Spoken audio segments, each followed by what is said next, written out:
People become homeless for a variety of reasons, fundamentally poverty, combined with domestic violence, family breakdown, use of drink, alcohol. Somebody might lose their job, become ill, so Focus Ireland is here to support people.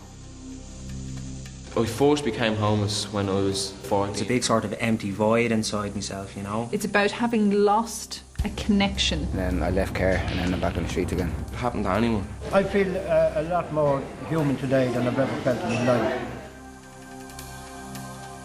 Focus Ireland is one of the leading national housing and homeless charities. We work to combat and prevent homelessness in Ireland today. We estimate there's about 5,000 people who are homeless at any one time in Ireland. But nobody chooses to be homeless. I mean, who would choose to sleep on the street or squat in the house? I think that's just a myth, it's a figment. People just get it completely wrong there. And I wish they'd stop.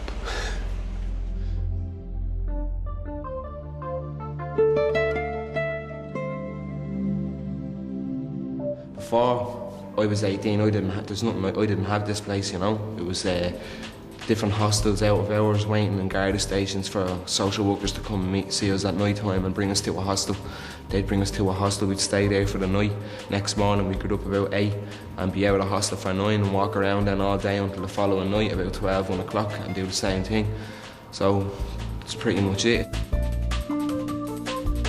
The deepest desire of any of us is to have a home. And yet it's the one that we least recognise because it's something we all have. It's only when it's taken away from people that really, I suppose, they realise the importance of it, and those of us working with them realise the importance of it. I remember the one thing that was an absolute luxury, oh God, it was like heaven, was a shower. Being able to wash yourself in hot water, just like winning the lottery. I was in college, I was renting privately. Myself and 2 friends were renting a house in East Wall, and the landlord just decided to sell. That was, decided to cut his losses in the property market, and that was that. And we got a 30 days notice, and that was it. Practically out in the street. I was able to squat in the house kind of illegally for about 2 months before I managed to get into emergency accommodation. I worked with one particular individual who had a big job, nice car, big house. His relationship broke down, and for about 1 year he was homeless, and his family never knew that. And he would still come to visit, but he had a whole elaborate story about a flat that he lived in, but that it wasn't in great shape, so he didn't want to have visitors come in. But because of the stigma that was attached to homelessness, he couldn't tell anybody. And what happened was he drifted further and further away from anybody he knew. Firstly his family, then his circle of friends, and then even general acquaintances. He didn't want to see them, didn't want to meet them. And then he came in here, and through a provision of a range of services, he managed to get back on his feet. He got a flat first, then got his job back. And funny, after all of that, he then told people what had happened and what he'd been through. But when he was going through that, he didn't want to see anybody. And that sense of isolation that this once confident man had was very palpable. My mother and father passed away about 10 years ago, and that feeling of being a part of a family, or that feeling of being loved, just sort of wasn't there anymore. I wanted to be liked, I wanted to be one of the lads, and I got that from the group of people that I was hanging around with, you know, and they were using drugs. Ended up in a situation where I was walking the street and I didn't know where I was going to stay at night time, that sort of thing, you know. Focus Ireland was established in 1985 by Sister Stanislaus Kennedy. Since that time, we've been providing homes and support to people that experience homelessness. We emphasise working with young people to prevent them from becoming homeless. And we have specialist expertise in dealing with families to ensure that they all lead fulfilled lives into the future. It was the Gardaí who gently told me that Focus Point existed and told me where to come. And since that day at Christmas, I've been coming down to Focus Point, and I was absolutely amazed at the way that I was treated by people.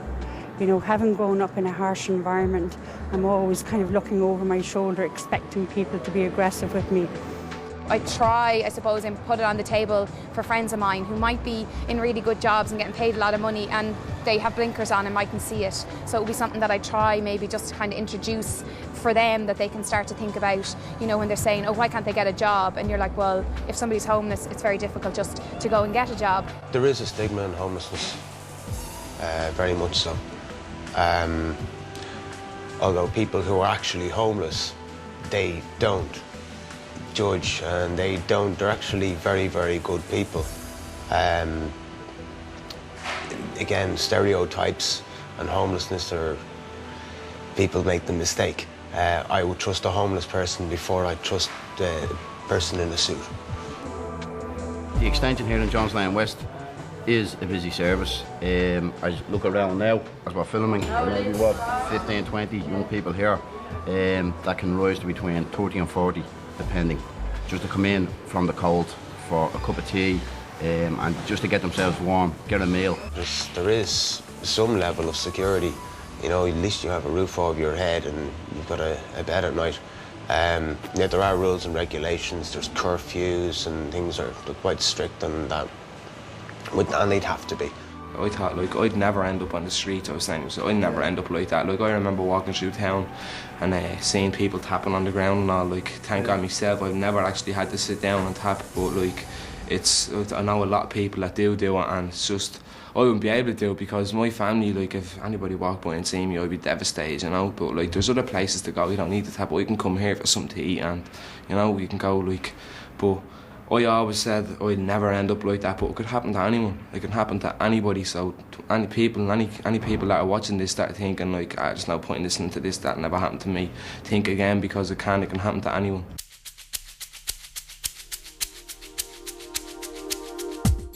With me, my focus was, I am gonna get a home. Come hell or high water, end the story. I don't care what I need to do. If I need to start knocking on Bertie's door, I'm gonna do it. But I'm gonna get a home. I couldn't have done it without Focus.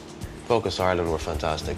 The crisis desk and the key workers that work in the crisis desk are just amazing. They are, I suppose, they're Ireland's version of Mother Teresa. They really are. They put in so much work.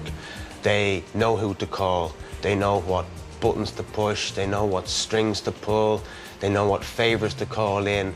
There's an awful lot of respect for the people. People who are homeless are no different than you or I. Unfortunately, they've encountered difficulties in their lives and circumstances have worked against them. But with the support that Focus Ireland provides, we can help them overcome those difficulties. The important thing for you is to remember the individual as a person and their personality, and not just see them as a problem.